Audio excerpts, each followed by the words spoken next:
Hello and welcome to Enchantment of Eternity's review for The Expanse Season 4, Episode 7, A Shot in the Dark. This video is part of a series of videos where I review episodes of The Expanse, so I have to start with a spoiler warning for The Expanse up to Season 4, Episode 7 if you have not seen up to this point. You may not want to watch this video, otherwise some things may be spoiled for you. However, if you have seen beyond, if you have not seen beyond Season 4, Episode 7, not to worry, this video will not contain spoilers beyond Season 4, Episode 7. So, Death Slugs! Yes! Death Slugs! Alright, actually I'm going to get to that a bit later. I just had to start. Death Slugs! Woohoo! Anyway, so, question I have, is that little girl running the ship? You know, the Barbara Bacola, you know, what I can't remember her name off the top of my head, but Lucia's daughter. Is she running the ship? Because every time they need repairs or to do something, they talk to the little girl. You know, they had that one pilot dude that we saw in the first episode who was driving the ship when they went through the ring. They had them sort of hanging around in the background, looking, smiling while they're talking to the little girl. But still, it seems like she's the only one on the damn ship. Other than that pilot guy who just sits around and does nothing. She's running the damn ship. She's in charge of the fucking ship. And they said that she didn't even get a... she doesn't even know anything about ships and whatever. I don't know. But anyway, really interesting. Again, we got a really interesting character story with Lucia going. And she's... we got... last time we had Naomi give her a pep talk, and this time we have Alex give her a pep talk, where she's just like, when he relates to his experience with his family and how he lost his family by feeling bad for himself, and is sort of warning her not to do it. And then, of course, she comes up with a plan to save the Barbara Bacola and her daughter, and she has to talk to her daughter because she's the only one on the damn ship. She's running the ship. But anyway, they have to talk to her, and Alex and Naomi is like, no, you can talk. She's like, I don't want to talk to my mother, you know. And they say it's all good that she killed a bunch of people because she can save your life now. So they do that, and they come up with the plan, which sounds a bit risky, a bit dangerous, in order to take the passengers of the Barbara Bacola, which I guess just consists of that little girl and that dude who stands in the background, onto the Resonate in order to save their lives. So on Illis, it starts with they're all in that little structure, and it's got, you know, flooded with water, and they're all trying to get along in this really confined space. And of course, Elvie from the previous episode started seeing like green shit, and she finds out that they're all infected with these organisms and a disease, and they're going blind, and they're all going to go blind within a couple days, which of course, you know, problem after problem after problem. So at first, like, Mercury is totally like, oh, this water food is ours, if, you know, there's belters, we're gonna have to kill him.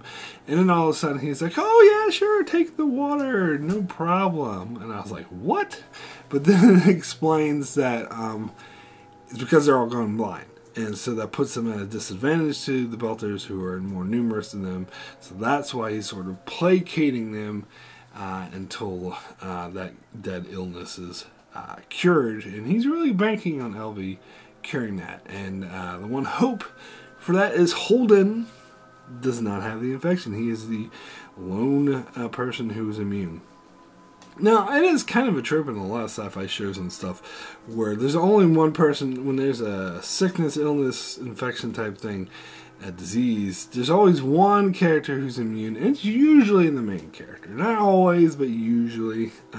So, I mean, I don't know. I think it makes sense. Like, Elvie thinks this is because, you know, of Miller, but, you know. Anyway, so they got that going, and you got Amos having a nice little talk with the kid, and I like Amos's relationship with Wei. By the way, this is played up a hell of a lot more in the show. Like, Wei was barely a character in the books. Like, she's kind of mentioned, like Holden would just take note that Amos is always hanging around this woman named Wei, who's a security officer for Mercury, and that's about it. I mean, they get into a little bit more, but the show is doing a hell of a lot more, and I like their relationship. I think it's very interesting. So anyway, death slugs. This is something from the book a lot of people speculated on in between seasons. A lot of people thought that they wouldn't do death slugs this season. And I'm like, why wouldn't the show do death slugs? Come on. I mean, there's a lot of small beats of storylines the show isn't doing, but you gotta do death slugs. And I think the way the show did it is actually much better in the book. Like, this is a much better introduction to the death slugs, where you find this guy, the security officer who attacked the other one, the belter who's stealing water. You find him dead, so his friend automatically assumes it was the belter who did it, so he goes and starts beating the crap out of them, and Holden and Mercury for once are united on pulling guns on him and telling him to stop, because of course Mercury's trying to make nice with the belters because they're all going blind. And so we find out that after he like drowns in the water, the belter he attacked is covered in these slugs, and then he dies, and then the guy who attacked him gets a slug drop on his head, and then he dies. So they finally realize these are death slugs. These slugs, if they touch you, you die. And what the fuck is more scary than that? This is so we're left with a really scary situation. First, there was like a shockwave that killed a bunch of people. Then there was a tsunami that completely wiped out the town, and they had to hide in this little place. Then they started all going blind from an infection. And now, to top it all off, there's death slugs. Slugs that if you touch, you die. I mean, and the fact they're going blind means you're probably more likely to touch a death slug. And plus that scene where Holden takes the little flashlight and like looks around and sees that they're everywhere. Now, when like Amos is like, oh, where are they coming from? And he looks around, and he's doing this for like a good minute or two, just looking at all the bright death slugs, and eventually he says, everywhere. Why doesn't everyone get the fuck out of there? I mean, I suppose you could say that the death slugs are everywhere, including in the other cave, but it seems, so far, we only seen them in this one little place where there's a pool of water. I mean, they didn't, maybe I'm wrong, and the death slugs are actually in the other room as well, but it seems like they're just in this one. So why is everyone still there? I'd be like, fucking hell, death slugs, I'm getting the fuck out of here. But again, maybe I'm wrong. Maybe they're everywhere. I don't think so. Because nobody died until they went into that one specific area. And it seems, at the very least, they're more abundant there. So I would still get the fuck out of there. If that were me. Death slugs! I'm sure we'll get more of the death slugs in the next episode. But you gotta have the death slugs, for fuck's sake. Anyway, you also get Ava Sorella in this episode, feeling sorry for herself, being a dick to her husband and her advisors. I mean, more so than usual. And she's like having a pity party, throwing a pity party, and then she goes to her husband's lecture and sees him doing. I hate this actor. I'm sorry. Every time I see him, I'm like, this is such a bad recast. I don't like it. This is not Arjun. I protest. Anyway, not that he's a bad actor. I just think he's wrong for the role. This is not the Arjun that I know and love. But anyway, putting that aside, they find out that there's a way to go after Marco Naris, and they discover that he's on this transport vessel, but they're worried they don't want to just right out destroy it, which is what the military men suggested, like, oh, let's just destroy it. Now Sorella's like, well, what about another option? Which is very smart of her, because obviously that would not look good to just destroy a ship full of civilians.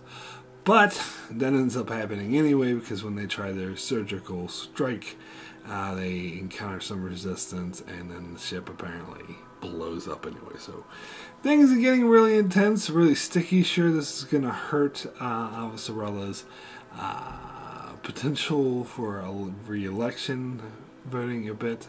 So I'm really curious to see where they're going with this election. Will Avasarala actually lose?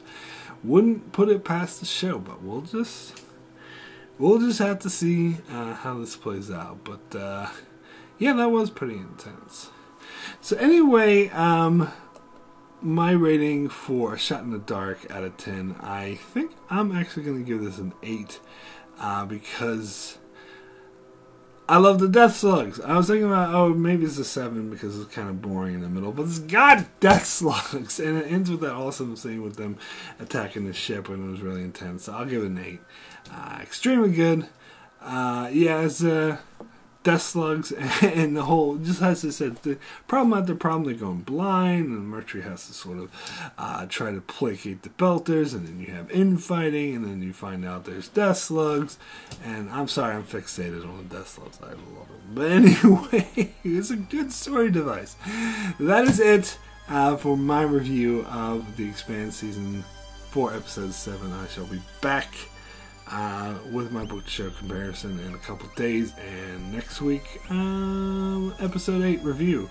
So be sure to check out my channel as I do. I cover many other shows like Star Trek, Picard, and more. So be sure to subscribe so you can keep up with all of that. And thanks a lot for watching.